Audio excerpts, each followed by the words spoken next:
How many of you guys enjoyed taking the SAT or ACT? Me neither. The volumes of trials and tribulations that we went through because of standardized testing in high school was unnecessary. Cal Poly is a university that is highly reliant on SAT and ACT scores to determine the qualifications of applicants. As students here, we all experience this process, and colleges are too judgmental and reliant on these scores in order to determine college acceptances. The two tests are inadequate ways to gauge the talent and qualifications of high schoolers and college students, and should be abolished because both tests are out of date and correlate with race and income. It's also not an accurate measurement of knowledge, and removal of tests will improve the application process. With that being said, I want to support my claim using several different but logical reasons. Both tests have been around for quite some time and are unfair to students from their different social and economic classes. A 2014 article by PBS states that SAT test was originally created to test the knowledge of Army soldiers. After that, it was used in a relationship application process at Harvard. The College Board then began using SAT tests as a universal college admissions test in 1948. So I don't know about you guys, but I just can't believe a test created more than 65 years ago, designed for Army soldiers, is how universities should determine whether you're in or not. The relationship between test scores and social class proves to be related, making it unfair to those of lower economic classes and minorities. According to the 2013 Public Minnesota radio interview, Peter Coy says scores are highly correlated with family income. Another interview with Harvard law professor Lonnie Boner calls the SAT a wealth test. She calls it a wealth test because tutors are recommended in order to get a good score. However, they can be very expensive, giving those kids a higher social class advantage because they are able to afford the expensive tutor. The graph shows a correlation between scores on the SAT and race. As the scores get higher, the amount of white and Asian students increase, while the amount of African American and Latino students decrease. Besides obvious racial bias, academic bias is evident as well. The two tests are not an accurate measurement on the knowledge of students.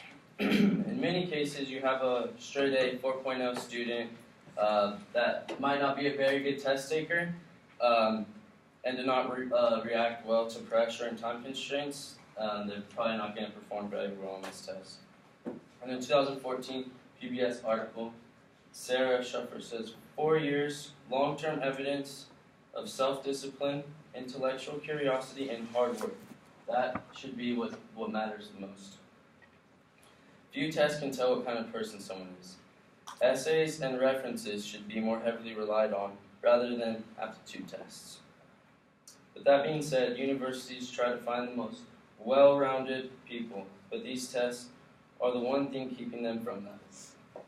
The SAT and ACT seem to be more of an organization method for colleges rather than an accurate test of knowledge. According to National Public Radio Education correspondent Claudia Sanchez in 2013, critics of the SAT and ACT have long argued that these tests are nothing more than sorting tools that help institutions deal with large numbers of applicants.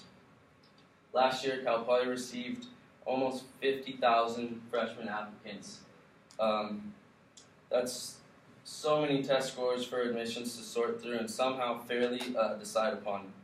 This is yet another reason that the SAT and ACT tests do not properly gauge the amount of potential and talent a student withholds,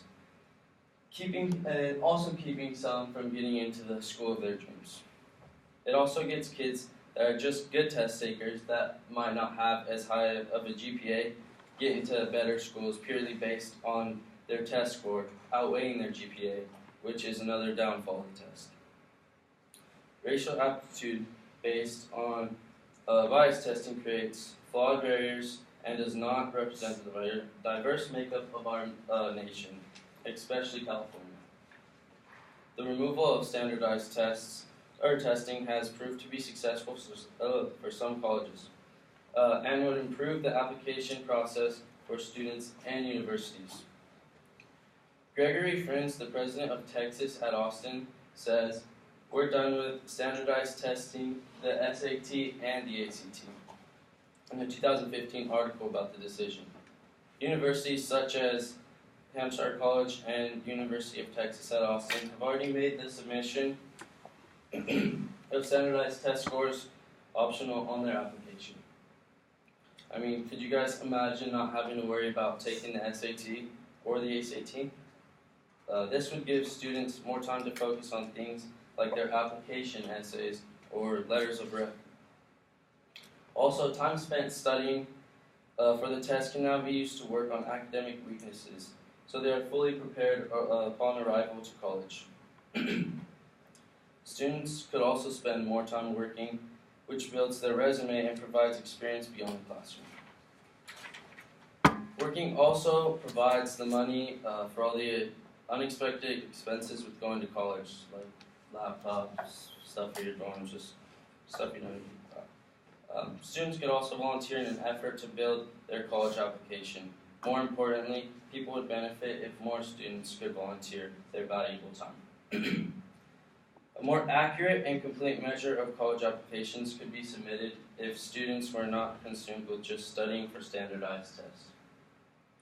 The SAT and ACT should not be a factor for college admission processes like they currently are. They basically have a close relationship with race and household income.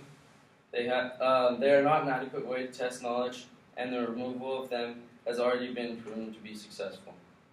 Today I'm asking you to be part of an action to stop the injustice of judging high school students based on one inadequate test score by signing the Eliminating Standardized Testing petition on change.org. You will consider the idea of making standardized testing or test score submissions of little to no importance on college applications across America.